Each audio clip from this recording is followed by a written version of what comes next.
Hello students, this is Gautam and welcome you to my YouTube channel study spot. और ये मेरा English का last video है, मतलब इंग्लिश बुक का।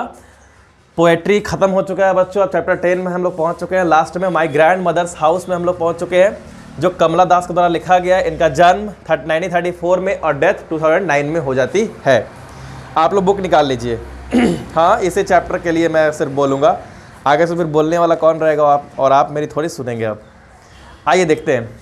कमला दास ये एक पोएट है और शॉर्ट स्टोरी राइटर हैं।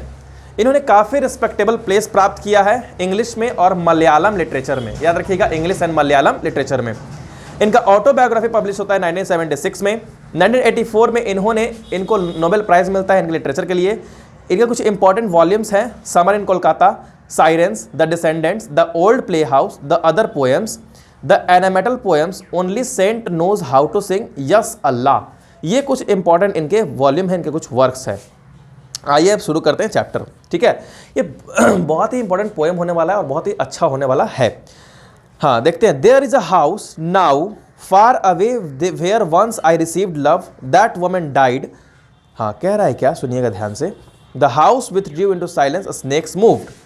कह रहा है कि एक ऐसा घर था, एक ऐसा घर है जो अब काफ़ी दूर है, जहां मुझे प्यार मिला था। जो महिला मुझे प्यार दे रही थी, वो महिला अब मर चुकी है। ये अपने दादी के बारे में बात कर रही है। The house withdrew into silence. और जो घर है ना, वो पूरी तरह से एकदम चुप्पी साध लिया, एकदम शांत हो गया घर। वहाँ एकदम शांति है और वहाँ पे सांप भी घूमते हैं। ऐसा इनका मानना है कि वहाँ पे क्या घूमते हैं, स्नेक्स मूव करते हैं, यानी सांप भी घूमते हैं। To read and among books I was then too young. मैं जब छोटी थी तब मैं किताबों में लगी रहती थी। टू रीड, पढ़ने के लिए। And my blood turned cold like the moon. और मेरा जो खून है वो बिल्कुल चांद की भांति एकदम ठंडा था। How often I think of going. मैं कभी कभी अक्सर सोचा करती थी जाने के बारे में मैं सोचा करती थी। There to peer through blind eyes of windows. There to peer through blind, सुनिएगा, there to peer through blind eyes of windows और just listen to the frozen air. कह रहा है क्या, अब मैं उस विंडो से या उस खिड़की से मैं उस हवा को, जो ठंडी ठंडी हवा है ना, उसको मैं महसूस करना चाहती हूँ।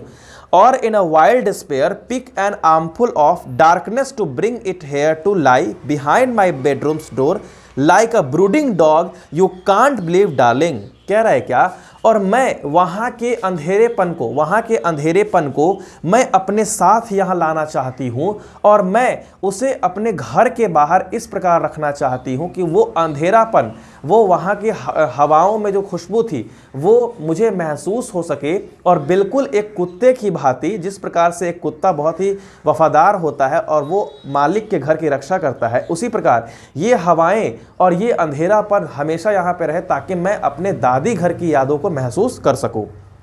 Can you that I lived in such a house and was proud and loved, I who have lost my way and beg now at a stranger's door to receive love at least a small change।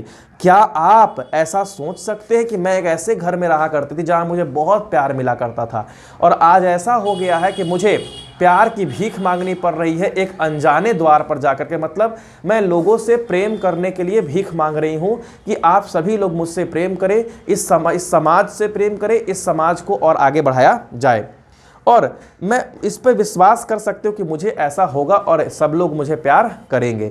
मतलब ये छोटी सी poem अपनी दादी के बारे में कही गई थी कि एक ऐसा घर था जहाँ मुझे बहुत प्यार मिला करता था। आप सभी लोग का दादी घर आपको याद होगा।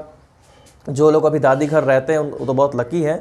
जिन्हें अपना दादी घर याद है और वो वहाँ नहीं रहते, आपको याद होगा जब दादी थी तो कितना अच्छा था। मतलब किन्हीं की दादी हो सकती है अपोजिट मैनर की हो, लेकिन किन्हीं की दादी अच्छी रहती है। ठीक है, तो वो किस प्रकार से आपका ख्याल रखती थी। जब मम्मी नानी घर जाया करती थी तो आपका दादी ही ख्याल रखा करती थी, दादी खाना खिलाया करती थी और दादी हर तरह का प्यार आपको दिया करती थी। तो ये था चैप्टर आपको बच्चों। तो इसमें कुछ क्वेश्चंस था, who is I in the second line of poem. तो ये तो कमला दास थे। ये काफ़ी इजी आंसर्स हैं, सब इजी आंसर्स हैं। जो आपको नहीं आएगा वो मुझे बताइएगा, मैं आपको बता दूंगा। ठीक है, तो आपको पूरे चैप्टर सब हो चुके हैं कंप्लीट बच्चों। तो यहाँ तक का सफ़र बहुत अच्छा रहा आप लोगों के साथ। ठीक है, सो अब मैं आगे क्या कहूँ, अब तो चैप्टर पूरा कंप्लीट हो चुका है। अब आप लोग अच्छे से पढ़ाई करिएगा और पढ़ाई होने के बाद एज़ यू नो आप लोग अच्छे से एग्ज़ाम दीजिए और एग्ज़ाम देने के बाद लौटिए, ताकि मेरे वीडियोस आपको कुछ अच्छे से आपको हेल्पफुल हो सके। So thank you very much for seeing my all videos. Kindly like, share and subscribe my channel. Thank you.